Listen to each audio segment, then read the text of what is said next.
ይሄ አራተኛው ምዕራፍ ደግሞ የሚናገረው ስለ ሰላም ነው። ሰላም የሚመጣበትን መንገድ ነው የሚናገረው። እንግዲያው ምን ይለናል? በአጭር ቃል በሰላም ጎዳና ተጓዙ ነው የሚለን።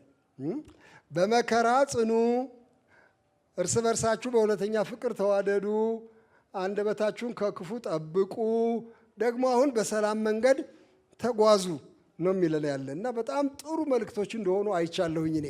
እርግጥ ነው ምዕራፎቹን በሙሉ በአንድ መልእክት በአንድ ርዕስ ማጠቃለል ቀላል አይደለም። ይሄ ያዕቆብ መልእክት ብዙ ነገር ያዘለ ነው። ቢሆንም እንደ ዋና ዋና ባንዲራ አድርገን ልንይዛቸው እንችላለን።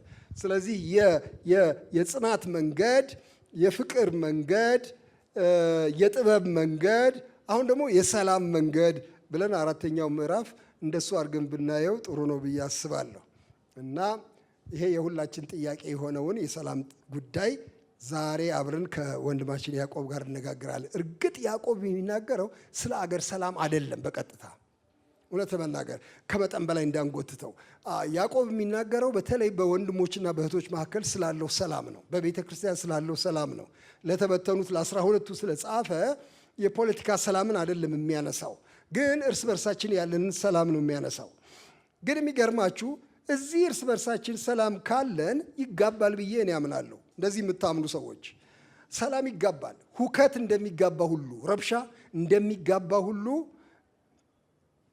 አንድ ባልና ሚስት ቤታቸው የሚጨቃጨቁት ጭቅጭቅ ጎረቤት እንደሚረብሽ ሁሉ በመካከላቸው ያለው ሳቅም ይጋባል ደግሞ ወደ ጎረቤት ሁሉ። እንግዲያው እኛ በሰላም መኖር ከቻልን ምናልባት ለማህበረሰብ ሁሉ የሰላም ጎዳና ልንከፍት እንችላለን እና ይሄ ያልተያያዘ አይደለም። ስለዚህ ስለ ሰላም ስንነጋገር አሁን በቤተ ክርስቲያን ስላለ ሰላም እርስ በርሳችን ስላለን ብቻ ሳይሆን በአገር ስላለን ሁሉ እያሰብን መማር መስማት ጥሩ ነው ብዬ አስባለሁኝ። እና ምንድን ነው የሚነግረን ነገር አለ ወይ ወንድማችን ያዕቆብ ስለ ሰላም? ምን ዋና ዋና ነገሮች ያመጣልናል? እሱን አብረን እንድንመለከት በመጠየቅ ነው የሚጀምረው ወንድማችን ያዕቆብ። የሚጠይቀው በጣም ዋና ጥያቄ ነው። ብዙዎቻችን ሳንጠይቅ ነው መልስ የምንሰጠው። እንዴት አይነት ሞኝነት ነው በእውነት! ገና ሳንጠይቅ መልስ እንሰጣለን። ጥያቄው መጀመሪያ ጥያቄው ምንድን ነው የሚለው ዋና ነው ብዬ እላለሁ ከመልስ በፊት። ወንድማችን ያዕቆብ የሚጠይቀው ጥያቄ ጠብ ከየት ይመጣል ብሎ ነው። ጦርነት መንስኤው ምንድን ነው? ከምን ይነሳል ጦርነት? ከዚያ ነው የሚጀምረው። ከዚያ በኋላ ነው ወደ መልስ የሚመጣው እንጂ መንስኤውን ሳይናገር መነሻውን ሳይናገር ወደ መልስ አይንደረደርም። ስለዚህ ምናልባት የብዙ ሰው ችግር መልስ ፍለጋ ዝም ብሎ መሄዱ ነው። መነሻውን መመርመር ተገቢ ነው ብዬ እላለሁ። ምን ያጣላናል? ምንድን ነው ሰውን እርስ በርሱ የሚያባላው? በቤተሰብ ውስጥ የሚያባላው ምንድን ነው? በአገር ደረጃ በቤተ ክርስቲያን ውስጥ ምንድን ነው የሚያናጨው? እሱን መጠየቅ በጣም ተገቢ ነው ብዬ እላለሁ። እሱን በማንበብ እንጀምራለን። ከቁጥር 1 እስከ 9 ብቻ አነብና ከዚያ በኋላ ያለውን ደግሞ ቀስ ብለን በተራ በተራ እናየዋለን። በእናንተ ዘንድ ጦርና ጠብ ከወዴት ይመጣሉ ብሎ ይጠይቃል። ከወዴት ይመጣሉ? በብልቶቻችሁ ውስጥ ከሚዋጉ ከነዚህ ከምቾቶቻችሁ አይደሉምን? ትመኛላችሁ፣ ለእናንተም አይሆንም፣ ትገድላላችሁ፣ በብርቱም ትፈልጋላችሁ፣ ልታገኙም አትችሉም፣ ትጣላላችሁ፣ ትዋጉማላችሁ፣ ነገር ግን አትለምኑምና ለእናንተ አይሆንም። ትለምናላችሁ፣ በምቾቶቻችሁም ትከፍሉ ዘንድ በክፉ ትለምናላችሁና አትቀበሉም። አመንዝሮች ሆይ ዓለምን መውደድ ለእግዚአብሔር ጥል እንዲሆን አታውቁምን? እንግዲህ የዓለም ወዳጅ ሊሆን የሚፈቅድ የእግዚአብሔር ጠላት ሆኗል። ወይስ መጽሐፍ በእኛ ዘንድ ያሳደረው መንፈስ በቅንዓት ይመኛል ያለው በከንቱ እንደተናገረ ይመስላችኋልን? ነገር ግን ጸጋን አብልጦ ይሰጣል። ስለዚህ እግዚአብሔር ትዕቢተኞችን ይቃወማል፣ ለትሑታን ግን ጸጋን ይሰጣል ይላል። እንግዲህ ለእግዚአብሔር ተገዙ፣ ዲያብሎስን ግን ተቃወሙ፣ ከእናንተም ይሸሻል። ወደ እግዚአብሔር ቅረቡ፣ ወደ እናንተም ይቀርባል። እናንተ ኃጢአተኞች እጆቻችሁን አንጹ፣ ሁለት ሐሳብም ያላችሁ እናንተ ልባችሁን አጥሩ። ተጨነቁና እዘኑ፣ አልቅሱም፣ ሳቃችሁ ወደ ሐዘን ደስታችሁም ወደ ትካዜ ይለወጥ። በጌታ ፊት ራሳችሁን አዋርዱ፣ ከፍ ከፍም ያደርጋችኋል ይላል። ይሄ በጣም ያው ቅድም እንዳልኳችሁ ነው፣ የአባት ንግግር ነው። አይምሬ ነው ብያለሁ ሲጀምር። ይሄ መጽሐፍ ምንም አይምርም፣ ግን ሊያድነን ነው፣ ሊያክመን የተነሳ የሐኪም ንግግር ነው። እና መነሻው ምንድን ነው? ምን ያጣላችኋል ብሎ መልስ ራሱ ይሰጣል። እውነት ለመናገር ከአንባቢዎቹ መልስ ፈልጎ አይደለም፣ ግን ሊነግራቸው የፈለገውን በጥያቄ መልክ አንስቶ ነው የሚነግራቸው ያለ እና ምን ይላል? መነሻው የጦርነት የጠብ የፍጅት መነሻው ምንድን ነው ብሎ ይጠይቃል። የሚገርመው ይሄ ወንድማችን የሰጠው መልስ አንድ ሰው ሲሰጥ ሰምቼዋለሁ። ሌላ ቦታ ላይ አስታውሳለሁ። የዛሬ 7 ዓመት ገደማ ይመስለኛል በአፍሪካ ህብረት አንድ ስብሰባ ላይ እዚያ ስብሰባ ላይ መጽሐፍ ቅዱስ ማህበር ያዘጋጀው ነበር። ግን በዚያ ስብሰባ ላይ ለቤተ ክርስቲያን መሪዎች የተዘጋጀ ሆኖ ግን የአፍሪካ ህብረት ደግሞ ዲፓርትመንት ኃላፊ እሳቸው መርቀው እንዲከፍቱ ተጠሩ። አንድ የምዕራብ አፍሪካ ሰው ናቸው እና ቆመው ትዝ ይለኛል ሲናገሩ መጀመሪያ የተናገሩት ነገር በጣም ልቤን ነካኝ። ምን አሉ እሳቸው? ጉባኤያችሁን እዚህ ስለ ሰላም እንደምትሰበሰቡ አውቃለሁኝ፣ በጣም ጥሩ ነገር ነው አሉና ግን የጠብ ሁሉ መነሻ ምንድን ነው ብለው ጠየቁ። እሳቸው ጠብ ሁሉ ከየት ነው የሚመጣው? በአገሮች መካከል ያለው ጠብ ከየት ነው የሚመጣው? ለምንድን ነው አፍሪካ ውስጥ ሰላም የታጣው? እና በኋላ ምን አሉ? አፍሪካ ብቻ አይደለም በዓለም ሁሉ the cause of all wars is just greed አሉ እሳቸው። ስግብግብነት ነው የጦርነት ሁሉ መነሻ አሉ እሳቸው። ልክ እንደዚህ ነው የተናገሩት። ሰዎች በቃኝ ማለትን ስለማያውቁ የሌላውንም ስለሚመኙ ለማካፈልም ስላልተዘጋጁ ጦርነት በአገር ሁሉ በስቷል ብለው ይህን ተናገሩ። ያዕቆብ የሚናገረው ነገር ጋር በጣም ይዛመዳል የእኚህ ሰውዬ ንግግር እና ልረሳው አልቻልኩም። በዚያ ጉባኤ የተባለ ስንት ነገር ነበር፣ ምንም አላስታውስም። ይሄን ግን አልረሳው። እንደዚህ ይላል ያዕቆብ፣ ከየት ይመጣል ጦርና ጠብ? በብልቶቻችሁ ውስጥ ከሚዋጉ ከነዚህ ከምቾቶቻችሁ አይደልምን ብሎ ይጠይቃል። የሚገርም ነገር ነው። ለካ አልኩኝ እኔ ዛሬ ስጽፍ ለካ ትናንትና ነው። ምን አልኩኝ? ይሄ የሚታየው ውጊያ፣ ውጭ የሚታየው ውጊያ ለካ የጀመረው ውስጥ ነው። እንደሱ ነው አይደለም የሚናገረው? በውስጥ በብልቶቻችሁ መካከል ነው የሚለው። በወንድሞች መካከል አይደለም የሚለው። በአገሮች መካከል አይደለም የሚለው። የሚገርም ነው። በብልቶቻችሁ መካከል፣ በእናንተ ውስጥ ማለት ነው። በእናንተ ውስጥ ከሚዋጉ ከምቾቶቻችሁ ይላል። ምቾት የሚለው ቃል በዚህ በአማርኛው በአሮጌው መጽሐፍ ቅዱስ በሌሎች ትርጉሞች ላይ ትንሽ ለየት ያለ ፍቺ ይሰጣል። ለየት ያለ አይደለም፣ የተገናኘ ነው፣ ግን በሌላ ቃል ነው የሚጠቀሙት። ከነዚህ ከፍላጎቶቻችሁ አይደለምን ነው የሚለው በአዲሱ መደበኛ ትርጉም። ጦርና ጠብ ከወዴት ይመጣል? በብልቶቻችሁ ካሉ ከፍላጎቶቻችሁ አይደለምን? ይሄ ምቾት ያለው ፕሌዠር የሚለውን ቃል ነው በአንድ ወገን በእንግሊዝኛ። ይሄ ፕሌዠር የሰው ፍላጎት ነው፣ የአካላችን ፍላጎት ነው፣ የብልቶቻችን ፍላጎት ነው። ምን ማለት ነው? በሌላ አነጋገር ሁለቱም ቃላት ያስኬዳሉ። ከምቾቶቻችሁ ከፍላጎታችሁ ያው ነው። ምክንያቱም ፍላጎታችሁ እንዲመቻችሁ ነው። ስለዚህ በውስጣችሁ በብልቶቻችሁ መካከል ውጊያ አለ ነው የሚለን። ጠቡን የቀሰቀሰው ይሄ ውጊያ ነው። በውስጥ እርስ በርስ የሚፋተግ ነገር አለ። አምጣ አምጣ አምጣ የሚል፣ አሁን ካልሰጠኸኝ፣ አሁን ካላገኘው የሚል ፍላጎት አለ።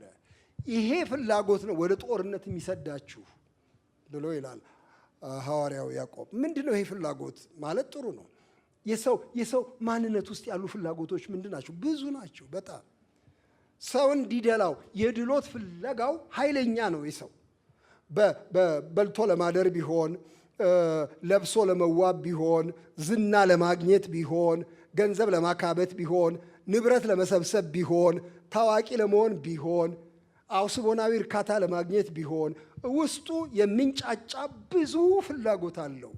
ከዚህ ፍላጎት ተነስቶ ነው ወደ ጠብ የሚመጣው ብሎ ይላል። በጣም ግልጥ አድርጎ ነው የሚናገረው። ትመኛላችሁ፣ ለእናንተ አይሆንም። ትገድላላችሁ፣ በብርቱም ትፈልጋላችሁ፣ ልታገኙም አትችሉም። ትጣላላችሁ፣ ትዋጉም አላችሁ፣ አትለምኑምና ለእናንተ ትለምናላችሁ፣ በምቾቶቻችሁም ትከፍሉ ዘንድ በክፉ ትለምናላችሁ። እኔ ቆጠርኳቸው ግሶቹ እና ገረመኝ። በጣም ትልቅ አክቲቪቲ ሰው ውስጥ ይካሄዳል። ትልቅ ሩጫ እዚህ ቆጥራችኋቸዋል። ይኸው የሚለው ምን ይላል? ትመኛላችሁ። ይሄ እንቅስቃሴ ነው፣ ከፍተኛ እንቅስቃሴ ነው። ትመኛላችሁ፣ ትገላላችሁ፣ ትፈልጋላችሁ፣ ትጣላላችሁ፣ ትዋጉማላችሁ፣ በክፉ ትለምናላችሁ። እነዚህ ሁሉ ሰው የሚያደርገው ነው። በውስጡ ለማግኘት የሚያደርገው ሩጫ ነው። ሰው እረፍት የሌለው ፍጡር ነው። ምንም እረፍት የለውም። ፍላጎቱን መግታት በጣም ከባድ ነው። የሰው ከነዚህ ፍላጎቶች የተነሳ ከአጠገቡ ካለው ሰው ጋር ይናጫል፣ ይጋፋል፣ ይጣላል፣ ይጋደላል። ስለዚህ የጠብ መነሻ፣ የጦርነት መነሻ ያልተገራ ፍላጎት ነው። መስመር የሳተ ፍላጎት ነው። ለእኔ ብቻ የሚል ስግብግብነት እሱ ወደ ጦርነት፣ ወደ ሰላም ማጣት፣ ወደ መናጨት ይወስዳችኋል ብሎ ያዕቆብ ይናገራልና እንዴት ክፉ ነገር ነው! ለካ ሰው ውስጥ ያለው ውጊያ ነው ወደ ውጭ የሚወጣው። ለካ እኔ ውስጥ እርካታ ቢኖር ኖሮ፣ እረፍት ቢኖር ኖሮ ልቤ ውስጥ ከእህቴ ጋር አልጣላም፣ ከወንድሜ ጋር አልጣላም። ምን ያጣላኛል? በቃኝ። ይህን በቃኝታ ባውቅ ልቤ ውስጥ እርካታ ቢኖር ወደ ጠብ አልሄድም።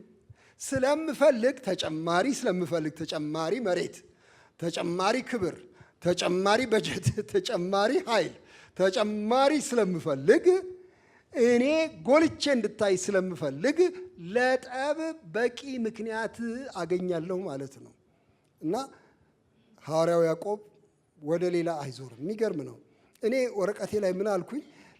አሁን በዓለም ላይ ይህንን ጥያቄ ባነሳ የጦርነት መነሻ ምንድን ነው? የሰላም ማጣታችን መነሻ ምንድን ነው ብል ብዙ ሰው የሚናገረው የሚገርማችሁ ነው፣ እነንትና ናቸዋ ነው የሚለው። በቃ እኮ አብዛኛው እንደሱ እኮ ነው። ምን መሰለ፣ ይሄ ሁሉ እኮ ጦርነት እኮ እነንትና ናቸው። ያው አርፋ ይቀመጡ እነንትና ብሎ ሁሉ ጣቱን ወደ እነንትና ነው የሚያሳየው። ግን ያዕቆብ ኧረ እነንትና አይደሉም፣ እዚህ ውስጥ ነው ውጊያው ያለው፣ ልብ ውስጥ ነው ውጊያው ያለው፣ እናንተ ጋር ነው። ውስጣችሁ ሚንጫጩ ኃይለኛ ፍላጎቶች አሉ። እነሱን መግራት ስለማትችሉ፣ መያዝ ስላልቻላችሁ ይወጣል ገንፍሎ። ያ ጠብ ውስጣችሁ ሚንጫጫው ውጊያ ውጭ ሄዶ ይወጋል። ከዚያ ረፍት አይኖርም። ከዛ በኋላ ይጋባል፣ ያው አገሩን ሙሉ ይሞላዋል። ያንን የጠብ መነሻ ያነሳል እዚህ ቦታ ላይ እንደምታዩት።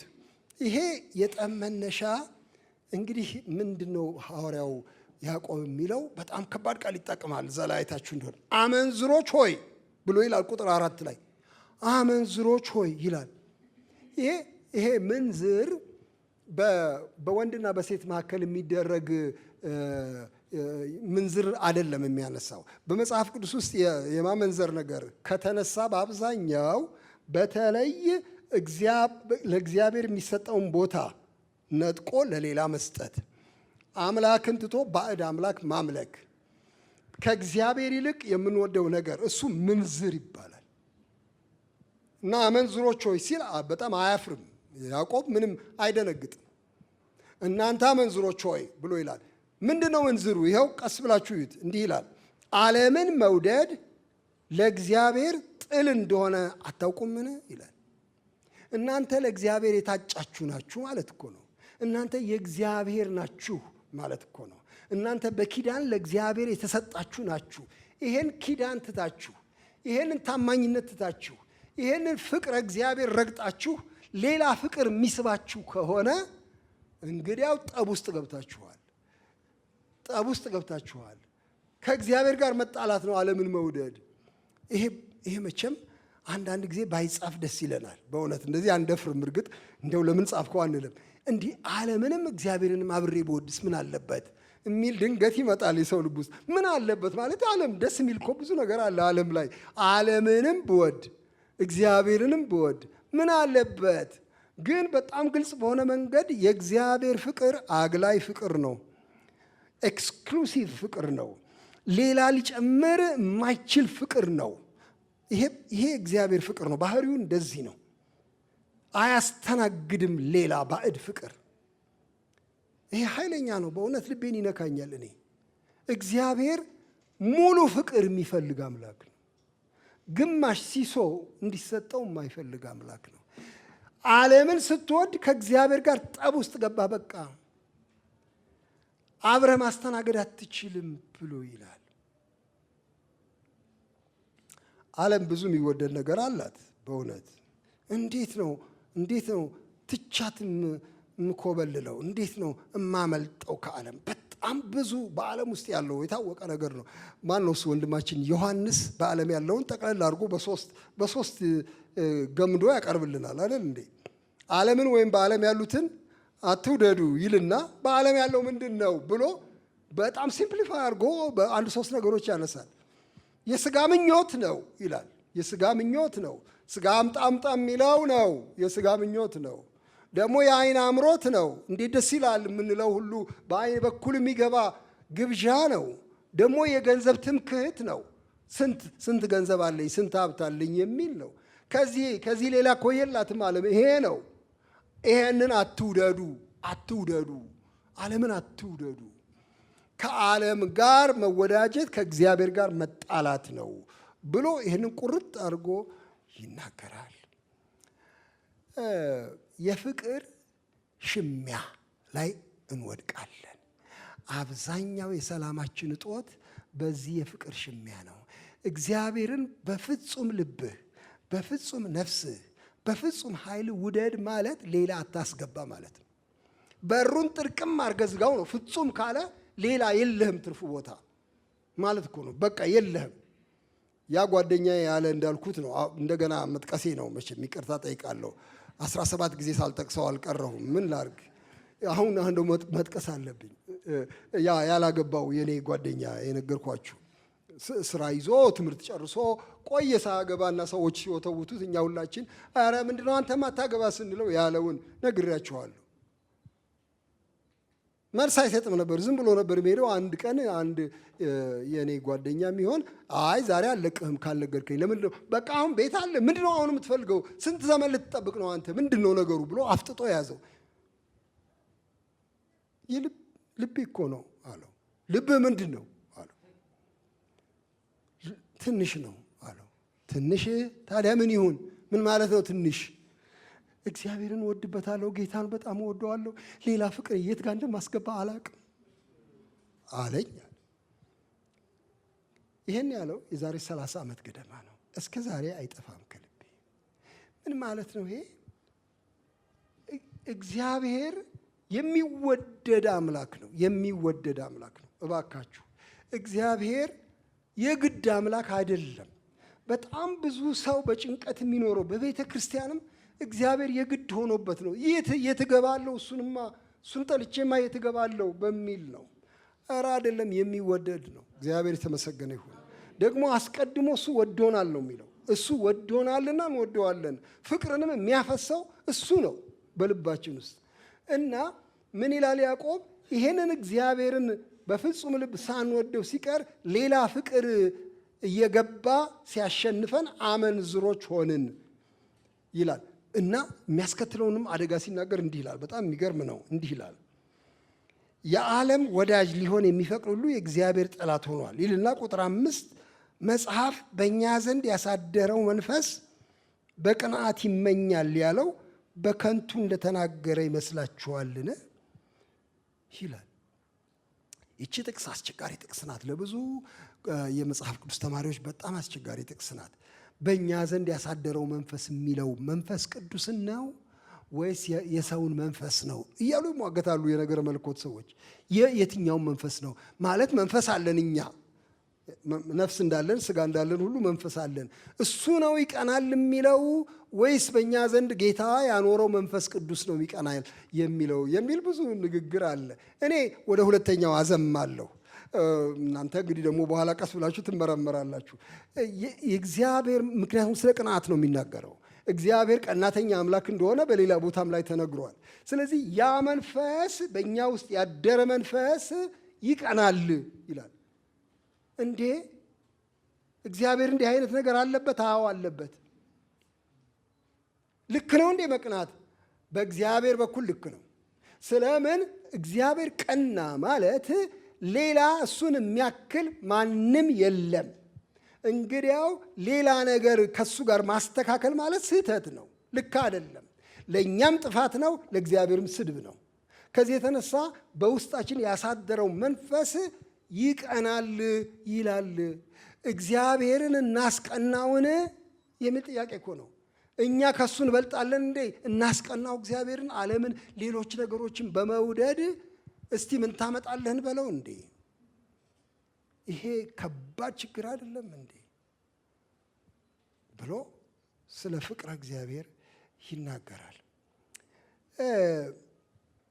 መቼም ምቾት መፈለጋችን መጥፎ ነገር አይደለም።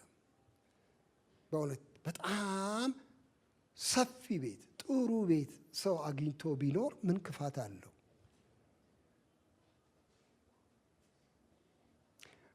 በቂ ገንዘብ ቢኖረው ሰው እንደፈለገው የሚያወጣው ምን ክፋት አለው? ስሙ በከተማ የታወቀ ቢሆን ምን ክፋት አለው? በእውነት መጥፎ ነገር እኮ አይደሉም እነዚህ።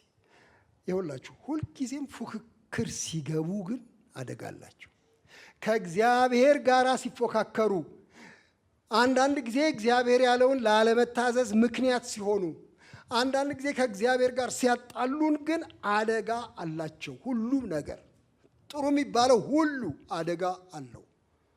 በእግዚአብሔር ትይዩ ሲቆም አደጋ አለው እና ይሄ የማስቀናት ነገር ከዚህ ጋር ተያይዞ የመጣው ልባችን ውስጥ ይሄ ይብቃኝታ ሲጠፋ ፊልጵስዩስን ስንማር ታስታውሱ እንደሆነ አንድ ነገር ተናገርን። ወንድማችን ማን ነው እሱ? ሐዋርያው ጳውሎስ የተናገረው ፊልጵስዩስ 4 ላይ ታስታውሱ እንደሆነ መጉደልንም አውቃለሁ መብዛትንም አውቃለሁ እያለ የተናገረበት የኑሮን ጉዳይ ነው የሚያነሳው። የኑሮ ጉዳይ ነው፣ የጤፍ ጉዳይ ነው። እሺ ወደ እሱ ልምጣ በጣም ቀስ ብዬ። የኑሮ ጉዳይ ነው የሚያነሳው። የመኖሪያ ቤት ጉዳይ ነው፣ የቤት ኪራይ ጉዳይ ነው፣ ለልጅ ወተት የመግዛት ጉዳይ ነው። በቃ እሱን ማለት ነው። እና ምን ይላል? እንደዚህ ይላል፣ የምኖርበት ኑሮ ይበቃኛል ማለትን ተምሬያለሁና ይላል።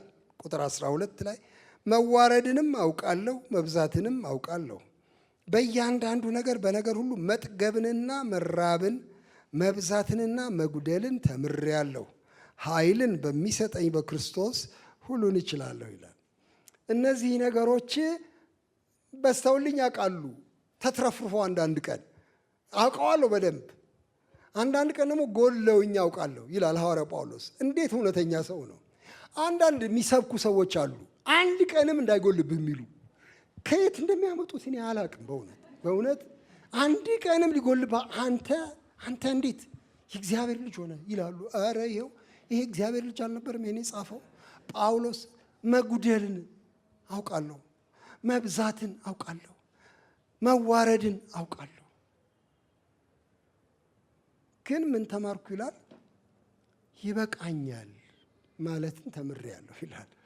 ትምህርት ወጣው ይሄ ኑሮ፣ ይሄ እንዲህ አይነት ጉራማይሌው ትምህርት ወጣው ነው የሚለው። ምን አይነት ትምህርት ወጣው? ይበቃኛል ማለትን። ይሄ ነግሬያችኋለሁ፣ ለእናንተ አስታውሳለሁ። እኔ ይሄንን ሀቤ በጣም ደስ አለኝ። የእንግሊዝኛ ኮንተንትመንት ነው የሚለው፣ አይ አም ኮንቴንትድ። እና በአማርኛ ምን ልበለው? ኮንቴንትመንት አልኩና በቃኝ ታ አልኩና ጻፍኩኝ። በቃኝ ታ ማለት ነው አልኩኝ። በኋላ አንድ የኔ ወዳጅ ሜሪ የምታውቀው መጣና ምንድን ነው የጻፍከው? ይሄንን ኮንተንትመንት የሚለውን የእንግሊዝኛ ቃል በቃኝታ ብየዋለሁ አልኩት። አለ እሱ ትንሽ ያስባል እና አንድ ፊደል ብቻ ልጨምርበት አለ። ጨምር፣ ይብቃኝታ በለው አለኝ። ምክንያቱም አንዳንዴ ላይበቃኝ ይችላል፣ እኔ ነኝ ይብቃኝ የምለው። እውነቱን ነው። ይሄ ይብቃኝታ እሱ የህይወት መርህ ሆኖ ወጣ። አሁን በዚህ በሐዋርያ ጳውሎስ መልእክት ላይ እሱን ስታገኙ ትረጋጋላችሁ ነው የሚለው። ጳውሎስ ሞልቶት ሳይሆን ያመሰገነ ጌታን ይብቃኝ ብሎ ነው። እግዚአብሔር የተባረከ ይሁን። ይብቃኝ ብሎ ነው። ይሄን ተምሬያለሁ ይልና ግን ይሄ ያልበቃኝ ነገርሳ አይኮሰኩሰኝም ወይ? ይሄ የጎደለኝ ነገርሳ አያስጨንቀኝም ወይ ለሚለው መልስ ሲሰጥ በነገር ሁሉ መጥገብን፣ መራብን፣ መብዛትን፣ መጉደልን ተምሬአለሁ። ኃይልን በሚሰጠኝ እግዚአብሔር የተባረከ ይሁን። ኃይልን በሚሰጠኝ ገንዘብ በሚሰጠኝ አለ ማለቱ አይገርምም? አሁን እኮ እንደሱ ነው እኮ የሚያሰኘው። አንዳንድ ቦታ እንደሱ ነው እንዴ ሲጎለኝ በሚሰጠኝ በሚሞላኝ አለ ማለቱ ኃይል ነው ያለው። ኃይል ነው ያለው። የሚገርም እኮ ነው። ጤና ሲጎለኝ ጤና ሙልት በማድረጉ አይልም። ገንዘብ ሲጎል ገንዘብ ሙልት በማድረጉ አይልም። ኃይልን በሚሰጠኝ ይላል። እግዚአብሔር ይመስገን። አይሰጥም ማለት ግን አይደለም። በነገራችን ላይ እግዚአብሔር አይሰጥም ማለት አይደለም። ጤናንም፣ ገንዘብንም፣ ደስታንም፣ ምቾትንም እግዚአብሔር ለሰው ይሰጣል። እንደሱ ለጋስ የለም። ይሄው በየቀኑ ፀሐይ ያወጣ አይልም? ዛሬ ፀሐይ አይተሻል? ፀሐይ አይተሻል? ዛሬ ለምነሽ ነው ያገኘሽው? ዝም ብሎ አይደለ የተሰጠው? ገዳይ ሌቦች ፀሐይ አላዩም? ዛሬ ዝናብ፣ ፀሐይ ለክፎች ለደጎች የሚሰጥ እግዚአብሔር ለጋስ አምላክ ነው እና እሱን ስስታም ማድረግም አያስፈልግም። ይሰጣል፣ ይሰጣል፣ ይሰጣል። ስሙ የተባረከ ይሁን። ሁላችን ከእርሱ ተቀብለን የምንኖር ሰዎች ነን። ምንም ጥያቄ የለውም። እንዲያውም በጣም ግልጥ አድርጎ አንደኛ ጢሞቴዎስ 6 ላይ ደስም እንዲለን ይላል። እንዲያውም ደስም እንዲለን ሁሉን አትርፎ በሚሰጠን ስለሚል እግዚአብሔር ለደስታም ብሎ አትርፎ ሁሉ ይሰጣል። ቆጥቦም ብቻ አይደለም፣ አትርፎ ሁሉ ይሰጣል። እንግዲያው እግዚአብሔር ሰጪ ነው። አሁን እዚህ ላይ አይሰጥም ማለቱ አይደለም፣ ግን እኔ የተቀመምኩት የተማርኩት በይብቃኝታ ነው እንጂ በመቀበል አይደለም። ተቀብያለሁ፣ ጎሎኛል፣ ሞልቶኛል፣ ግን ይበቃኛል ማለትን አስተማረኝ። የክርስቶስ ኃይል ደግሞ ከኔ ጋር ስላለ እችለዋለሁ፣ ሁሉንም በክርስቶስ እችላለሁ ብሎ ይሄንን ይናገራል። እና ያዕቆብ ይሄ ስግብግብነት እሱ ነው በሽታችን፣ ለጠብ የሚጋብዘን፣ ወደ ግድያ፣ ወደ ወንጀል፣ ወደ መናጨት፣ ወደ መጣላት የሚነዳን ይሄ ውስጣችን ያለው ፍላጎት ነው ብሎ ይናገራል። ሁሉ ደስ እንዲለን ሁሉን አትርፎ የሚሰጠን ይላል። እኛ ግን ለእርሱ ደስታ የምንኖር ሰዎች ነን። እግዚአብሔር ይመስገን። ለእሱ ደስታ የምንኖር ሰዎች ነን። ደስታ፣ እርካታ በጌታ ሲኖረን ለጠብ ያለን ጉልበት ይሟሽሻል። ደስታ ስናጣ ቀጥሎ የሚቀጥለውን ሰው መኮርኮማችን አይቀርም በምንም አይነት። አብዛኞቹ ሀገሮች የሚጣሉት ውስጣቸው እርካታ ስለሌለ ነው። አንዳንድ ጊዜ ያ ከውስጥ ያለው ጩኸት ወደ ውጭ ያስተጋባል እና እሱ ሁሉን አትርፎ ይሰጠናል ደስ እንዲለን። እኛ ደግሞ ለእሱ ደስታ እንኖራለን። እግዚአብሔር የተመሰገነ ይሁን። ብንኖር ወይም ብንሞት እርሱን ደስ ልናሰኝ እንቀናለን ይላል ጳውሎስ ሁለተኛ ቆሮንቶስ 5 ላይ። ብንኖር ወይም ብንሞት እርሱን ደስ ለማሰኘት እንቀናለን። ይሄ ከሆነ ለጠብ ያለን ጉጉት ሁሉ ይወርዳል ብሎ ይሄንን ይናገራል። አንድ በጣም የሚወደድ ጥቅስ አለ። በእግዚአብሔር ደስ ይበልህ የሚል ጥቅስ። በእግዚአብሔር ደስ ይበልህ። እስቲ በእግዚአብሔር ደስ ይበልህ በሉ። አሜን። በቃ የሚቀጥለውን አልልም። ለምንድን ነው የማልለው? የሚቀጥለውን አብዛኛው ሰው የሚቀጥለው ላይ ነው የሚጣበቀው። የልብህንም መሻት ይሰጣል። አሜን አሜን፣ ይሰጣል። ግን መጀመሪያ እኛውን እስቲ መጀመሪያ እንጨርሰው። በእግዚአብሔር ደስ ይበልህ። እግዚአብሔር ይመስገን። እንግዲያው በእግዚአብሔር ስንደሰት፣ በሱ ፍቅር ስንረካ ሌሎች ፍቅሮች እያነሱ ጉልበታቸው እየደከመ ይመጣል እና ለጠብ ያለን ተነሳሽነትም ይቀዘቅዛል። ይሄንን ይናገርና ሐዋርያው ይሄን እግዚአብሔርን በፍጹም ልብ የመውደድን ነገር፣ ሌላ አለማስገባትን ነገር ይናገርና ከዚያ በኋላ ግን የሚሰጠው ደግሞ አንድ ትልቅ ምክር አለ። እሱን እንድናይ እፈልጋለሁኝ። እንዲህ ይላል። የፍቅርን ጉዳይ ብቻ አይደለም የሚያነሳው፣ የትህትናን ጉዳይ ነው። የመድኃኒቱን ጉዳይ ነው አሁን የምነግራችሁ። መነሻው ስግብግብነት ከሆነ፣ መነሻው ስጋዊ ምኞትን ለማርካት የሚደረግ ሩጫ ከሆነ፣ የጠብ መነሻው ማብረጃው ፍቅረ እግዚአብሔር ነው። ማብረጃው እሱን ብቻ መውደድ ነው። ማብረጃው ትህትና ነው። ይኸው እዚህ እንደሚናገረው ቁጥር 6 ላይ ስለዚህ እግዚአብሔር ትዕቢተኞችን ይቃወማል፣ ለትሑታን ግን ጸጋን ይሰጣል ይላል። እንግዲህ ለእግዚአብሔር ተገዙ፣ ዲያብሎስን ግን ተቃወሙ፣ ከእናንተ ይሸሻል። ወደ እግዚአብሔር ቅረቡ፣ ወደ እናንተም ይቀርባል ይላል። የትህትና መንገድ ነው የሚያሳየን። ጠብ እንዴት ይቆማል? በትህትና ጎዳና። ራሳችሁን ትልቅ አታርጉ ባካችሁ። በጣም ብዙ ጊዜ ለጠብ የምጋበዘው እኔ ክብር የተነካ ብዬ ነው። ብዙ ጊዜ እኔ ብቻ አይደለሁም፣ ብዙዎቻችን ምን ያጣላሽ እንዴ? እንደዚህ እኮ አለችኝ፣ እንዴት እንዲህ ትለኛለች? እንደዚህ አሰበኝ እኮ። አይገርምም? አንዳንድ ጊዜ የሚገርም ነገር ነው። ገንዘብ ሰጥቼው ገንዘቡን በላብኝ የሚለው ለገንዘቡ ቁጭት አይደለም። አንዳንዴ ጠቡ እንዴት ያታልለኛል? ምን መሰልኩት? እስከዚህ ጅል ነኝ እንዴ? እኔ ክብሬ በጣም ገኖ ይወጣል እና ያፍነኛል ትዕቢት። በጣም ብዙ ጦርነት እዚህ ሀገር ከትዕቢት ጋር ይያያዛል። ይቅርታ እንደዚህ ስናገር፣ አሁን አንተ የፖለቲካ ተንታኝ ማን ያደረገ እንዳትሉኝ፣ በእውነት አይደለሁም። እኔ በእውነት ማውቀውም ትንሽ ነው። ግን እንዲሁ ዝም ብዬ ሳዳምጥ፣ እንደዚሁ ዝም ብዬ ስሰልል ግን የብዙ ሰው ትዕቢት ነው አገሩን በመከራ ውስጥ የከተተው። የብዙ ሰው ትዕቢት ከማናንሼ የሚል አስተሳሰብ፣ እንዴት እንዲህ ይለኛል፣ እንዴት እንዲህ ይሉኛል የሚል አስተሳሰብ። መድኃኒቱ ማርከሻው ሌላ አይደለም፣ ትህትና ነው። ትሁት መሆን ነው። ትህትና ትልቅነት ነው። በጣም ብዙ ሰው ትህትናን ትልቅነት ስለማያደርገው፣ ትህትና ማለት በቃ የመጨረሻ ምንም ማድረግ ሲያቅተኝ የማደርገው ደካማ ነገር አድርጎ ስለሚቆጥር በጣም ብዙ ሰው ትሁት ለመሆን ይቸገራል። በእውነት እግዚአብሔር ያትርፈን። ምንድነን እኛ እስከዚህ ድረስ? እያንዳንዳችን ምንድነን በእግዚአብሔር ፊት? ኧረ እባክህ ትሁት ሁን፣ ግድ የለህም እንደዚህ ብሎኛል እያለ እባክህ ትሁት ሁን። ለእሷም ቢሆን ትሁት ሁን፣ ምንም አትሆንም እንዴ ወንድም ንጉሴ። ይርገጡኝ እንዴ? እኔ ምንጣፍ ነኝ እንዴ? ማንም በላይ ላይ የሚሄድ ምንጣፍ ነኝ እንዴ? ምንድነህ ታዲያ? እሺ ማለቴ ምንድነን? ወደ ዝርዝር ስንገባ ምንድነን? እግዚአብሔር በቸርነቱ የሰጠን አካል አለ። እግዚአብሔር በቸርነቱ ደምና ስጋ አጥንት አዋቅሮ ሰጠን። ራቁታችንን መጣን አይደል? ኢዮብ የሚለው ራቁቴን እኔ ምንድን ነኝ? ስሄድም ራቁቴን እሄዳለሁ። መለመላዬን ነው የምሄደው። በቃ ምንም አልይዝም። እንዲሁ መጣሁ፣ እንዲሁ እሄዳለሁ። በመካከል የሆነው ሁሉ ክብር ቢሆን፣ ዝና ቢሆን፣ ወዳጅ ቢሆን፣ ዘመድ ቢሆን፣ ብሔር ቢሆን፣ የሆነውን ሁሉ በሉት በኋላ የተጨመረ ልጥፍጣፍ ነው። እያንዳንዱ ሲቀደድ ሰውየው በቃ ባዶ ራቁቱን ይሄዳል። ምንድን ነኝ እኔ? ትሁት ለመሆን ለምንድን ነው የምቸገረው? ደግሞ የሰውን ክብር ደረጃ የሚወስን ሰው ነው ወይ? አንዱ እኮ ከባድ ጭንቀታችን በሰው ፊት እኮ ነው።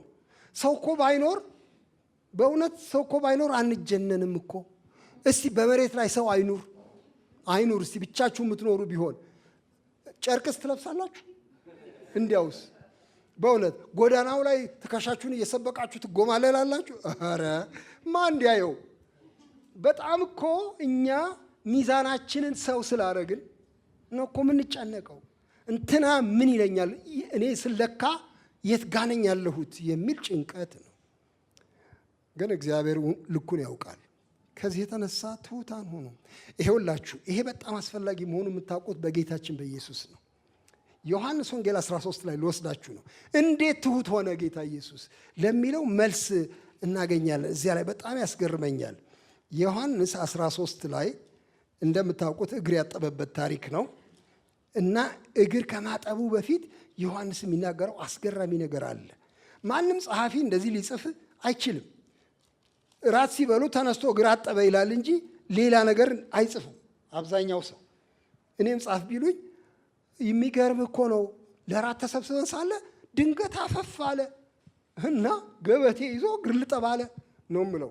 ግን ዮሐንስ የሚጽፍበትን ስሙ። ይኸው እንደዚህ ይላል። ምዕራፍ 13 ቁጥር 2 ጀምሮ በስምዖን ልጅ በአስቆሮቱ በይሁዳ ልብ አሳልፎ እንዲሰጠው ሐሳብ ካገባ በኋላ ኢየሱስ አብ ሁሉም በእጁ እንደሰጠው ከእግዚአብሔርም እንደወጣ ወደ እግዚአብሔርም እንዲሄድ አውቆ ከእራት ተነሳ ይላል። ይቺ ተጨማሪ ሐረግ ምን ትሰራለች ነው? እኔ ዝም ብሎ ከራት ተነሳ አይልም ወይ? ሊያጥብም ጀመረ ለምን አይልም ዝም ብሎ? እስቲ ስሙት እንደገና ምን ይላል? ኢየሱስም አብ ሁሉን በእጁ እንደሰጠው ከእግዚአብሔርም እንደወጣ ወደ እግዚአብሔርም እንዲሄድ አውቆ ከራት ተነሳ፣ መታጠቂያ ታጠቀ፣ ከዚያ ውሃ ይዞ እግር ሊያጠብ ጀመረ ይላል። አውቆ ይላል። ትህትናው ከእውቀት ጋር የተያዘ ነው። ምን አወቀ? አምላኩን አወቀ፣ አባቱን አወቀ። የወጣሁት ከአንተ ነው፣ አሁንም የምሄደው ወደ አንተ ነው፣ ሁሉን የሰጠኸኝ አንተ ነህ። ለካ ጉዳዩን ከአባቱ ጋር እያይዟል። ነፃ ሰው ነው፣ ነፃ ሰው ነው። ስለዚህ ገበቴ ለመያዝ አልቸገረውም፣ እግር ለማጠብ አልተቸገረም በፍጹም። ከሰው ጋር አላያያዘውም እና እጁ ነፃ ሆነ በቃ ለማጠብ እግር። ወንድሞች እናቶቼ፣ ህይወታችንን ከጌታ ጋር ስናያይዘው ይቀለናል። የነፃነት መንገድ ልንገራችሁ። ከእሱ ጋር ስታያይዙት ሰደበኝ እኮ። አሁን ለምሳሌ ዳዊት ሰደበው አንዱ አይደለ? አንድ በጣም የሚያሳዝን ስድብ ሰደበው። የማይረባ ሰው በእውነት እዚህ ግባ የማይባል ሰው። ዳዊት ልጁ አሳዶት ከየት ነው የወጣው? ከቤተ መንግስት ከወጣ በኋላ ባዶ እግሩን ሲሄድ አየውና የሳኦል ዘመድ ነው ይሄ ሰውዬ።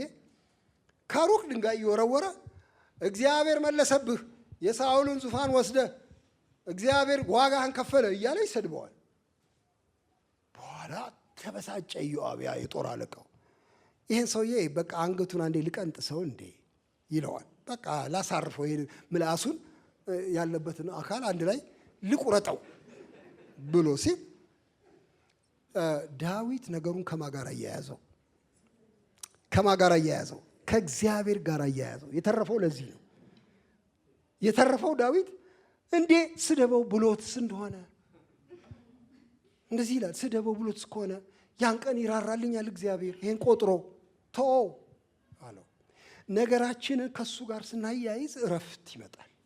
ወደ ጠብ የሚያነሳሳው ነገር ወረድ ይላል። ከሰው ጋር ካያያዝ ነው ግን ማቆሚያም የለውም፣ ማቆሚያም የለውም። እና ጌታችን ኢየሱስ ክርስቶስ ከአብ እንደወጣ አወቀ፣ ወደ እሱ እንደሚሄድ አወቀ፣ ክብር የሰጠው እሱ እንደሆነ አወቀ። ከዚህ የተነሳ ምንም ሳይጨነቅ ወረደና አጠበ የሰው እግር። እግዚአብሔር የተመሰገነ ይሁን። ይሄ የጌታችን አርአያ ነው፣ የትህትና አርአያ። እና እዚህ ላይ ወንድማችን ያዕቆብ ባካችሁ ትሑታን ሁኑ፣ እግዚአብሔር ለትሑታን ጸጋን ይሰጣል። የበለጠ እንዲያደርጉ ጉልበት ይሰጣቸዋል፣ ጸጋ ያበዛላቸዋል፣ ሞገስ ይሰጣቸዋል ለትሑታን። ትዕቢተኞችን ግን ይቃወማል ይላል። በፊታቸው ይቆማል ነው የሚለው። በግሪኩ ስትመለከቱት ይቋቋማቸዋል ማለት ነው። ከእግዚአብሔር ጋር ጠብ ውስጥ ይገባሉ ማለት ነው። አያሳልፋቸውም እግዚአብሔር። ትዕቢተኞችን ይቃወማል፣ ለትሑታን ግን ጸጋን ይሰጣል ብሎ ይሄ የትህትና መንገድ የሰላም መንገድ እንደሆነ ያሳያል። ብዙ ሰው የመሸነፍ መንገድ ስለሚመስለው ነው የማይታረቀው ከሰው ጋር። እንዴት ብዬ ይላል፣ ግን የሰላም መንገድ ነው። ሶስተኛ ነገር ላነሳ እፈልጋለሁ። ሶስተኛ ነገር ንስሐ ጸጸትን የሰላም መንገድ ያደርገዋል። ይሄ ኑዛዜን ይሄው እንዲህ ይላል። እዚያው ላይ ምን ይላል? እንዲህ ይላል፣ ወደ እግዚአብሔር ቅረቡ ወደ እናንተም ይቀርባል ካለ በኋላ ቁጥር 8 እናንተ ኃጢአተኞች እጆቻችሁን አንጹ፣ ሁለት ሐሳብ ያላችሁ እናንተ ልባችሁን አጥሩ፣ ተጨነቁና እዘኑ አልቅሱም። ሳቃችሁ ወደ ሐዘን ደስታችሁም ወደ ትካዜ ይለወጥ። በጌታ ፊት ራሳችሁን አዋርዱ፣ ከፍ ከፍም ያደርጋችኋል ይላል። ይህቺ ለስብከት ማትመች ናት። ደስ ይበላችሁ የሚለው መስበክ ነው ደስ የሚለን። ጳውሎስ ብዙ ቦታ ላይ ደስ ይበላችሁ ይላል፣ በተለይ ፊልጵስዩስ። ይሄ ግን ተክዙ ነው የሚለው ያዕቆብ እዚህ። ተክዙ፣ ሳቃችሁ ወደ ሐዘን ይለወጥ፣ ወደ ትካዜ ይለወጥ። እንዴት አይነት ንግግር ነው ይሄ! አዲስ ኪዳን ውስጥ ነው እንዴ ያለው ይሄ ነገር? የት ጋር ነው ያለው? አዲስ ኪዳን ውስጥ ነው። አዎ አዲስ ኪዳን ውስጥ ነው። ማልቀስ ይሄን ያህል ትልቅ ትሩፋት ነው እንዴ? ትልቅ አብነት ነው እንዴ? ይሄን ያህል ልቅሶ ይበረታታል እንዴ? አታልቅስ ነው እንጂ የሚባል ተክዝ ይባላል እንዴ? አልቅስ ይባላል እንዴ? ተዋረድ ይባላል እንዴ? ይባላል። በእግዚአብሔር ፊት ከሆነ እግዚአብሔር ይመስገን። በእግዚአብሔር ፊት ራሳችሁን አዋርዱ። እምባና ለቅሶ እና ትካዜ የሚጠቅምበት ቦታ አለው። ዝም ብላችሁ አልቅሱ በቃ እምባ ይበላችሁ ወደ ባሻዎቹ ሁሉ የማለት ምክር አይደለም ከቶኑ። አንዳንድ ሰው ምንም በትንሹ ያለቅሳል። ለአንዳንድ ሰው እምባ ቅርቡ ነው። የባለቤቴ አክስት አሉ። እሳቸው እምባ ይቀናቸዋል በጣም ዝም ብሎ እንዲሁ ቶሎ በመንገድ ሲያልፉ ለቅሶ ቤት ካዩ ዝም ብሎ ያለቅሳሉ። ደረት ሁሉ ሊደቁ ይችላሉ። እርግጥ ልጆቻቸው ሞተዋል እና እዛ የሰው ለቅሶ ቤት ሲሄዱ እነሱ ትዝ ይሏቸዋል። ከዚያ ማቆም አይቻልም። ያለቅሳሉ። ይሄ አሁን ዝም ብሎ ልቅሶ ማበረታታት አይደለም፣ እንደሱ አይደለም። ይሄ የጸጸት መንገድ ነው። እናንተ ኃጢአተኞች ስለሚል የንስሐ መንገድ ነው የሚናገረው። በንስሐ እውነተኛ ንስሐ ጸጸት አለው። አንዳንድ ሰዎች ንስሐ እንገባለን ብለው ይላሉ፣ ግን ንስሐ መግባታቸው ይሁን መቀለዳቸው እርግጠኛ አይሆንም። አንዳንድ ቦታ ላይ ስትመለከቱ ቃሉን ይናገሩታል እንጂ ውስጣቸው ሁለተኛ አልመለስበትም፣ እንዴት ቆሻሻ ነገር ነው የሚል መንገፍገፍ የለም። ተንገፍገፉ ነው። እዚህ ተጸጸቱ፣ ተክዙ፣ አልቅሱ በእግዚአብሔር ፊት። መተከዝ ያተርፋል። ይሄን የገባኝ አንድ ቀን ከባለቤቴ ጋር ቁጭ ብዬ አንድ ጠዋት የጌታን ቃል አብረን እያነበብን ትንቢተ ሕዝቅኤል ምዕራፍ 9ን ከፈትን። ትንቢተ ሕዝቅኤል ምዕራፍ 9 ላይ ምን ይላል? ባለ ራእዩ እኔ ሰዎች አያለሁኝ ሰይፍ ታጥቀው ሲመጡ ይላል። ሰው የሚጨርስ ሰይፍ ይዘው ሲመጡ አያለሁ እና ከተማይቱን ለማጥፋት ተሰናድተዋል። ስለተሰራው ርኩሰት ከተማው ውስጥ ከነሱ ጋር አንድ ሰውዬ ደግሞ ጸሐፊ የቀለም ቀንድ ይዞ አየዋለሁ ይላል። 4 ሰዎች ይመስለኛል 6 ወይም 4 ሰዎች ሊያጠፉ ሰይፍ ይዘው ይመጣሉ። ከነሱ ጋር አንድ ሰው ደግሞ ቀለምና የመጻፊያ ይዞ ይመጣል ብሎ ይላል። ከዚያ ሰይፍ የያዙትን ምን ይላቸዋል? ሁሉን አጥፉ፣ ማንንም እንዳትምሩ ይላቸዋል። ከእግዚአብሔር የመጣ ድምፅ ነው። ወንዱን፣ ሴቱን፣ ልጁን፣ ወጣቱን፣ ጎልማሳውን ሁሉንም አጥፉ፣ ምንም አትማሩ ይልና ይሄ የቀለም ቀንድ የያዘውን ሰውዬ ግን በእስራኤል ስለተሰራው ርኩሰት የሚተክዙት ሰዎች ግንባር ላይ ምልክት አድርግ ይለዋል። ምልክት አድርግ። የሚያዝኑ ሰዎች ፈልግና ምልክት አድርግ። እግዚአብሔርን በድለናል እያሉ የሚጨነቁ ሰዎች ላይ ምልክት አድርግ። ስለ ኢየሩሳሌም ኃጢአት የሚተክዙ ሰዎች ላይ ምልክት ጻፍ እና እናንተ ሰይፍ የያዛችሁ ምልክት ያለበትን ሰው እንዳትነኩ ይላል። በኋላ አብረን ከእሷ ጋር አንቺ መተከዝ ያተርፋል ማለት ነው አልኩኝ። በቃ ማልቀስ ያተርፋል ማለት ነው። መቅሰፍት ሲመጣ የሚተክዙ ይተርፋሉ። የእግዚአብሔርን ሐዘን የሚያዝኑ ሰዎች ይተርፋሉ። ለካ ጸጸት ኪሳራ አይደለም። ወንድሜ በለጠኝ ብሎ የሚያለቅስ ሰው ምንም ፋይዳ የለውም፣ ዋጋ የለውም። እንደሱ አይነቱን አይደለም። እንደሱ አይነት ለቅሶ በየቦታው አለ። እንዴት እኩል አብረን አድገን እሷ እዛ ጋ እኔ አሁን እዚህ መሬት ላይ የሚለው እንደሱ አይነቱ ልቅሶ አይደለም። ነገር ግን ስለ ኃጢአት የሚተክዙ የሚያለቅሱ እግዚአብሔር ከፍ ከፍ ያደርጋቸዋል ይላል። እግዚአብሔር የተመሰገነ ይሁን። ስለዚህ ንስሐ እና ጸጸት ደግሞ ሌላ ነው፣ የይቅርታ የኑዛዜ መንገድ። እግዚአብሔር ለሀገራችን ይህን ይስጥ። ጥፋተኛ ነኝ ለማለት የሚደፍር ማህበረሰብ ያድርገን። በእውነት እንደዚህ አልደፈርንም በፍጹም።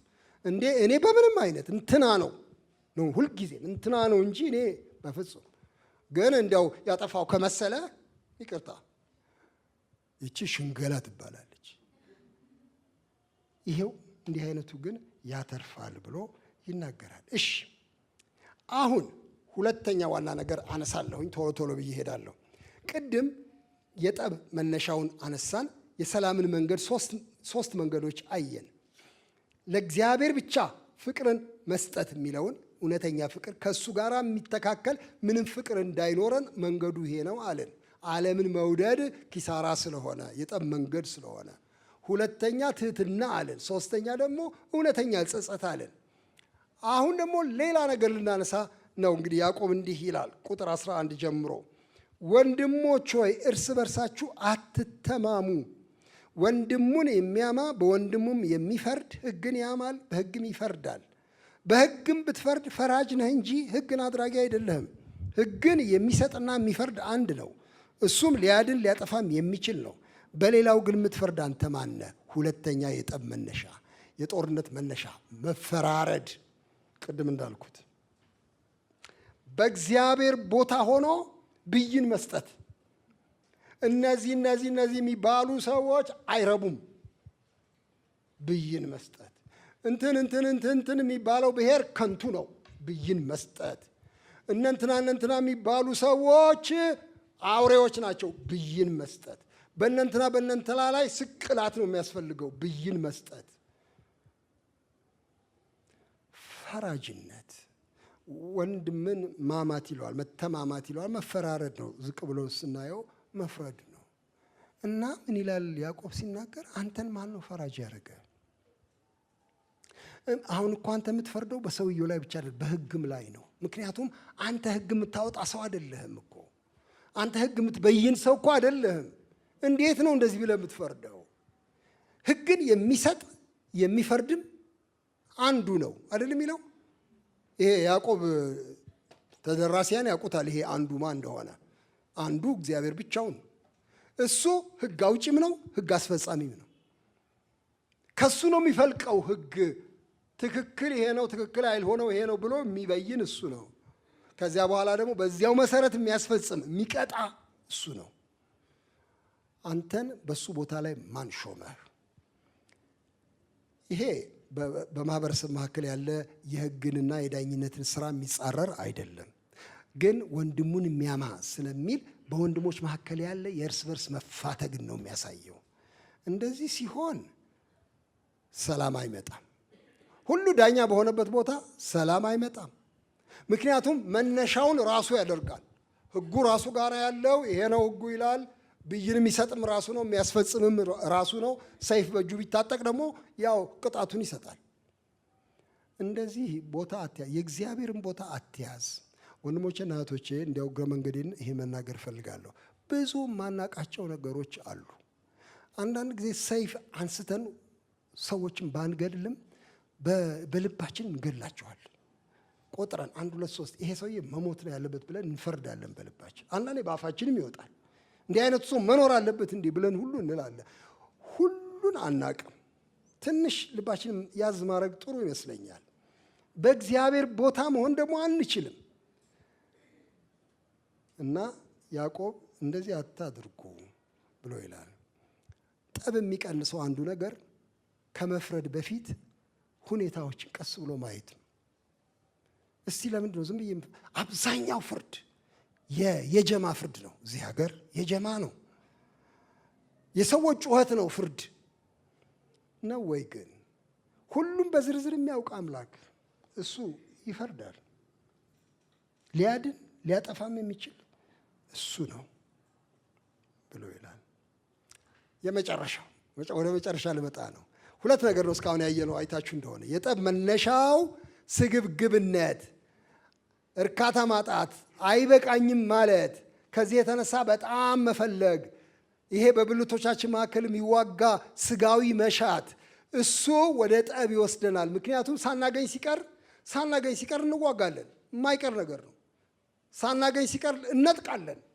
የማይቀር ነገር ነው። እንመቀኛለን። የማይቀር ነገር ነው። አትለምኑምና አትቀበሉም ይላል። እሺ ለምናለሁ።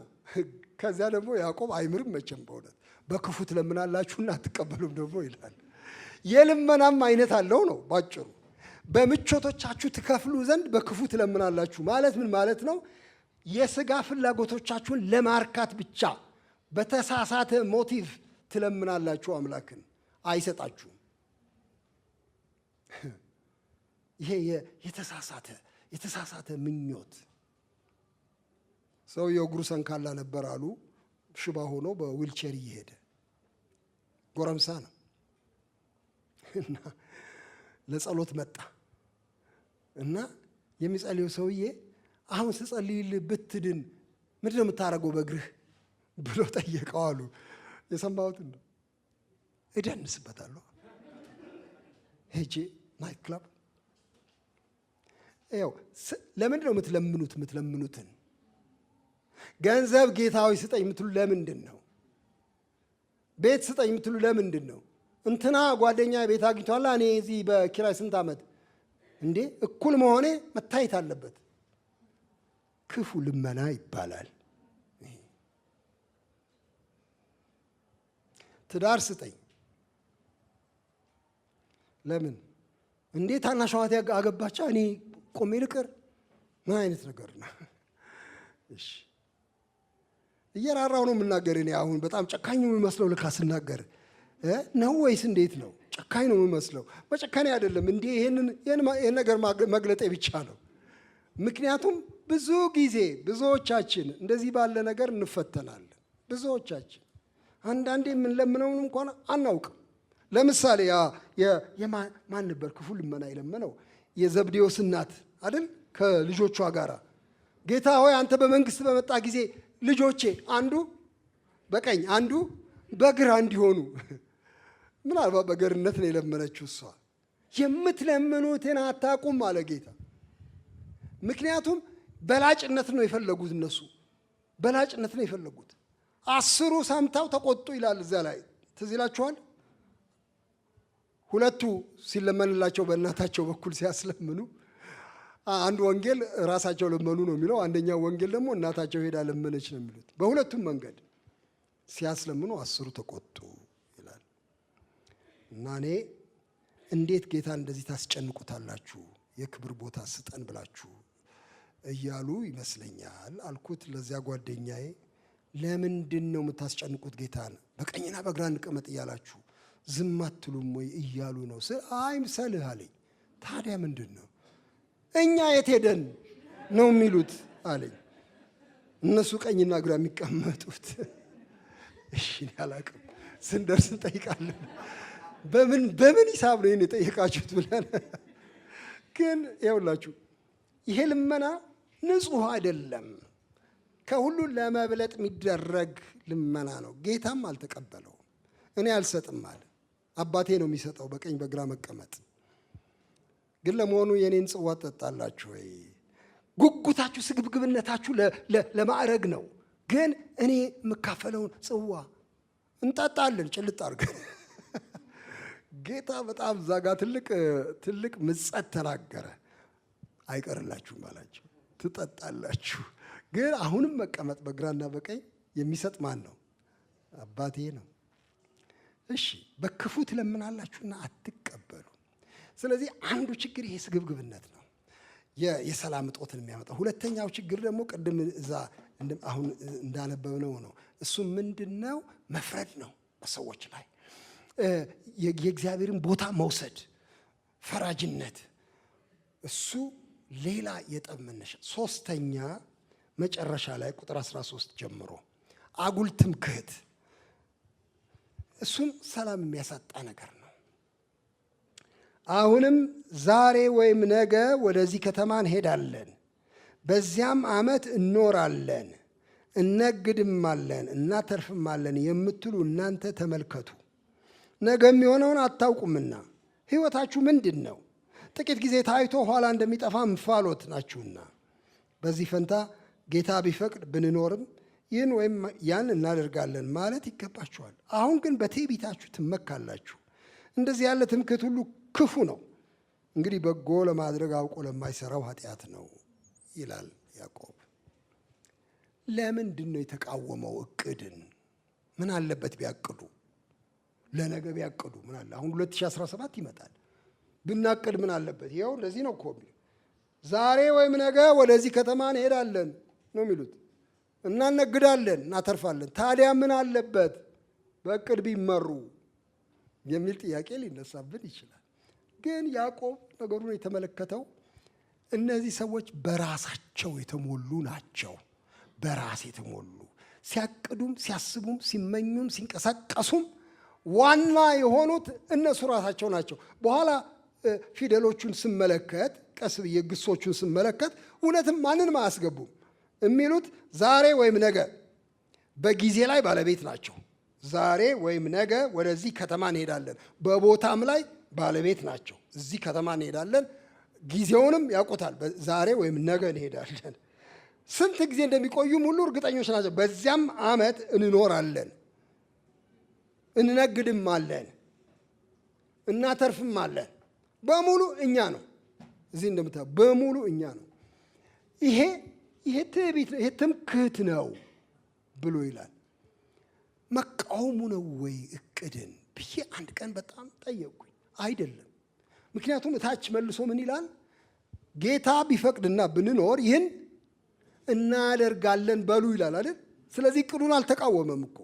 ማቀዳችሁ እኮ መጥፎ አይደለም፣ ግን ማን ላይ ተመርኩዛችሁ ነው? በምን ሂሳብ ነው የምታቅዱት? እንዴት ነው የምታስቡት ስለ ራሳችሁ? እግዚአብሔር ቢፈቅድ ብንኖርም ይህን ወይም ያን እናደርጋለን በሉ ስለሚል አቅዱ። 2017 እንደዚህ ነው የሚሄደው። በዚህ መንገድ እሄዳለሁ፣ ይህን ማድረግ እፈልጋለሁ። በጣም የሚያስቁ እቅዶች አሉ 2017 ላይ እንደምታውቁት አንዳንዶቻችሁ። እኔ አሁን 96 ኪሎ ነኝ፣ በሚቀጥለው ዓመት በተቻለ መጠን ወደ 75 መውረድ እፈልጋለሁ። ያርግላችሁ። ግን ያው እንተያያለን መጥራታችሁ ስለማይቀር እኔ አንዳንዶች ሌሎች እቅዶች አሉ። እኔ አንድ ስራ ብቻ እየሰራው መኖር አልችልም። በሚቀጥለው ዓመት 2 ስራ መስራት አለብኝ፣ እቅዴ ነው። አንዳንዶቻችሁ የምታውቁ ሌላ ይሆናል። ሱቅ አለኝ፣ አንድ ሱቅ ግን እሷ አትበቃም፣ ሌላ ሱቅ ከፍታለሁ፣ ወይም አዲስ ትምህርት እጀምራለሁ። እግዚአብሔር ያሳካላችሁ። እቅድ መጥፎ ነገር አይደለም። እግዚአብሔርም አቅዷል አይደል እንዴ? እኛን ያዳነን አቅዶ ነው። ከዘላለም ዘመናት በፊት በሐሳቡ የነበረውን ነው የፈጸመው። ስለዚህ እግዚአብሔር ጸረ እቅድ አይደለም፣ ጸረ ትምክህት ግን ነው። ተመካችሁ ነው የሚለው። ይሄ ትምክህት ነው፣ አያስኬድም። ይሄ ማናለብኝነት ነው፣ እኔ ነኝ ህይወቴን የምመራው የሚል ድፍረት ነው። እንደሱ አትድፈሩ። እግዚአብሔር ቢፈቅድ ብንኖር። ትናንትና አንዲት እህት ወደ ቤት መጣችና እየተጫወትን ምን አለችኝ? ውጭ ሀገር ሄዳ ነበር። አንድ ሰዎች ለመዳር ብላ ሄዳ ነበር እዚያና እዚያ በተለይ እሷ ከምታውቃቸው ልጆች ጋር ያለ ቤተሰብ ስለ እሱ አጫወተችኝ። ሰዎቹ ጥሩ ናቸው አለችኝ። ባልና ሚስት ናቸው፣ ልጅ ያሳድጋሉ። ከዚህ ሀገር በማደጎ ወስደው ጥሩ ናቸው። ልጎበኛቸው ሄድኩኝ። አንዳንድ ነገር አየሁኝ፣ አንዳንድ ነገር ሰማሁ አለች እና ስራ ጨርሰው ጡረታ ወጥተዋል እና የሰውየውን እቅድ በጣም እየተገረምኩ ነበር አለች እሷ። ሰውየው በቃ ከዚህ በኋላ እኔ ምንም አልፈልግም፣ ገንዘቤ እስከ ዛሬ የሰራሁበትን አገር ጎበኝበታለሁ። ብዙ ፈረንጆች እንደሱ ነው የሚያቀዱት። በስተርጅና በጡረታ ዘመን ጉብኝት ነው፣ ቱሪስት እያልን እኛ የምንላቸው ሰዎች። እነሱ እንግዲህ በቃ አቀደ። ብዙ ቦታ ነው በዓለም ላይ ለመዞር የፈለገው አለች እና ሁሉን አቅሎ ለቤተሰቡ ይነግራል። መጀመሪያ ፖርቹጋል እሄዳለሁ ብሎ አቀደ። ቲኬትም ሳይቆርጥ አልቀረም ፖርቹጋል ለመሄድ። ከዚያ አውሮፓ ጀምርና ዞራለሁ ብሎ አቀደ አለች። ከዚያ በምን ምክንያት እንደሆነ አላውቅም፣ እስቲ ለማንኛውም የጤና ምርመራ ላድርግ ብሎ ወደ ሆስፒታል ሄደ። ሲያረጉለት የሆነ ነገር እናያለን። ምንድን ነው የምታዩት? አይ በጣም የሚያሳስብ ነገር። ምንድን ነው እሱ የሚያሳስበው? 4ኛ ደረጃ የደረሰ ካንሰር አለብህ እና ምናልባት 6 ሳምንት ቢያቆይህ ነው። ምን? አዎ 6 ሳምንት ያህል ልትቆይ ትችላለህ። አለበለዚያ ደግሞ ኬሞቴራፒ እየወሰድክ በስቃይ 2 ዓመት እንደምንም መሰንበት ትችላለህ። ውድቅ አለ። አልፈልግም፣ ቴራፒ አልፈልግም፣ መሞት ከሆነ ልሞት፣ በቃ ስቃይ አልፈልግም አለ። ሞተ። ደነገጥኩ ስትነግረኝ። ያቀደው ብዙ ነው፣ ስንት ቦታ ለመድረስ ነው። በአንድ ምርመራ በቃ አለቀ፣ ሁሉ ነገር ቀጥ አለ። ምንድን ነው ህይወታችሁ ይልና እንፋሎት ይላል። ጥቂት ጊዜ ታይቶ ብን እንደሚል እንፋሎት ናቸው። ስለዚህ ትምክህት ሰው ስጋ የለበሰ ሰው ሊመካ አያስፈልገውም። በጠቅላላው እግዚአብሔር ያኖረኝ እንደው የፈቀደ እንደው አደርጋል። ይሄ ለእግዚአብሔር ያለንን አክብሮት ይገልጻል። ፍጡራን መሆናችንን እሱ ፈጣሪ መሆኑን በሱ ብቻ ፈቃድ እንደምንንቀሳቀስ ይሄን ማመን ጥሩ ነው እና ያዕቆብ እንደሱ ይላል። በትህትና በትምክህት ሳይሆን በእግዚአብሔር ድጋፍ በእግዚአብሔር በመታመን ተመላለሱ። የምትነግዱ የምታተርፉ ብትሆኑ እግዚአብሔርን ተማምናችሁ ተንቀሳቀሱ ብሎ ይሄን ምክር ይሰጣል። እሺ እንጠቅልለው። ዛሬ ከዚህ በላይ ባንሄድ ጥሩ ነው። ዛሬ ወንድማችን ያዕቆብ የመከረን ምክር የሰላምን ጎዳና ያዙ፣ ጠብና ጦርነትን አስወግዱ ነው። ጠብና ጦርነትን የሚቀሰቅሱ ነገሮችን ነገረን። ከነዚያ ሽሹ። ይሄ በውስጣችሁ የሚዋጉ ምኞቶቻችሁን አታንግሷቸው። አንድ ቦታ ላይ እንዲያውም ግደሏቸው ነው የሚለው። ግደሏቸው ይላል አይደል? ቆላሲስ ላይ ግደሉ፣ በውስጥ በብልቶቻችሁ መካከል ያለ ይህን ውጊያ ግደሉ። ታውቃላችሁ በገላትያ 5 ላይ እንደሱ ነው የሚለው አይደል? መንፈስና ስጋ እርስ በርሳቸው ይቃወማሉ እርስ በርሳቸው እና እናንተ በመንፈስ የምትመሩ ከሆነ ለስጋ ቦታ አትስጡ ብሎ ይላል። ይሄ ትልቅ ዲስፕሊን እና የእግዚአብሔር ጸጋ የሚያሻው ነገር ነው። እንደዚህ ኑሩ ብሎ አለን። ደግሞ ትሑታን ሁኑ አለን።